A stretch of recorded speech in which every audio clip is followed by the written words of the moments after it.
Chers tous, bonjour. Cash, en ce mardi 21 novembre 2023.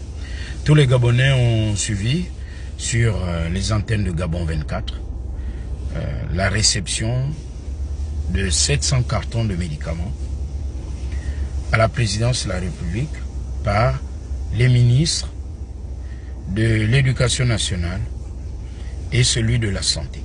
Bon, en fait, c'est le ministère de l'Éducation nationale qui reçoit ces médicaments et qui va les distribuer dans les établissements.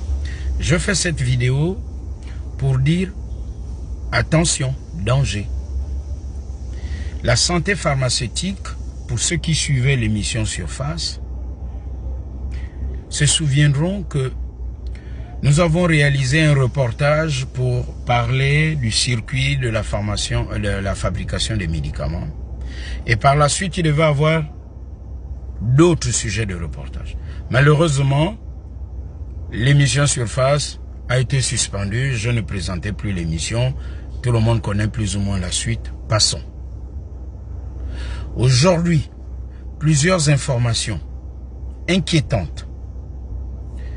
Non-paiement des salaires, des arriérés considérables aux impôts, à la CNAMGS, des démissions en cascade, la mauvaise conservation des médicaments par l'entreprise santé pharmaceutique et aussi ce gros scandale des médicaments, d'un important stock de médicaments périmés.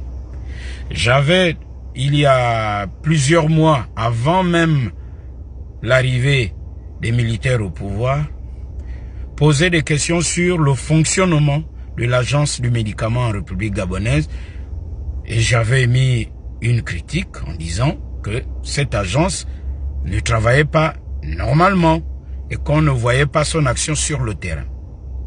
La question que les Gabonais se posent est une question très inquiétante parce qu'on a nos enfants dans les écoles. Qui a dealé le dossier ou qui est allé organiser ce don de médicaments à la présidence de la République? Est-ce que il y a derrière un agenda, je sais pas moi trop quoi, politique? Parce que quel est l'intérêt pour une entreprise qui ne fonctionne pratiquement pas? Tantôt les médicaments sont conservés au chaud et au froid. Je sais bien ce que je dis. Tantôt ces stocks de médicaments sont conservés au chaud et au froid. Il y a des démissions en cascade de ceux qui travaillent dans les laboratoires. La même entreprise doit beaucoup d'argent aux impôts et à la CNAMGS, donc à l'État gabonais, mais va trouver les moyens pour faire un don de médicaments aux écoles du Gabon. Est-ce que parce que les taux se resserrent autour d'eux avec toute la mafia qu'il y avait derrière, qu'il faut maintenant amadouer le président de la République? Donc là, ce stock de médicaments, normalement, ne devrait pas être distribué dans les établissements. Je pense, pour ma part, que les membres du gouvernement présents là ont été mis au pied du mur, ou ce sont les membres du gouvernement qui sont en deal avec cette entreprise, et qu'il y a autre chose derrière. Assurément, le président de la République a été piégé.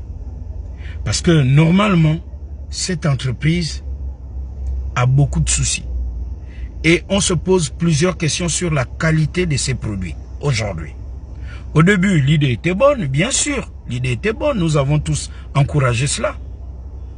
Mais la suite de la santé pharmaceutique est très inquiétante. La question est posée, Cash, qui a introduit ce dossier pour qu'on distribue ces médicaments dans les écoles où apprennent nos enfants? Il y a lieu d'abord de fact-checker et de bien vérifier tout cela, la conservation de ces médicaments et ce qui se passe à l'intérieur de la santé pharmaceutique. Voici encore un autre piège posé sur le chemin du CTRI. On revient encore avec les mêmes mauvaises habitudes. Les mêmes mauvaises habitudes. On va plus haut à la présidence. Monsieur le président, voilà c'est bon, voilà tel intérêt. Mais, le fond du dossier là, ce n'est pas du tout clair. Et ça, c'est Cash.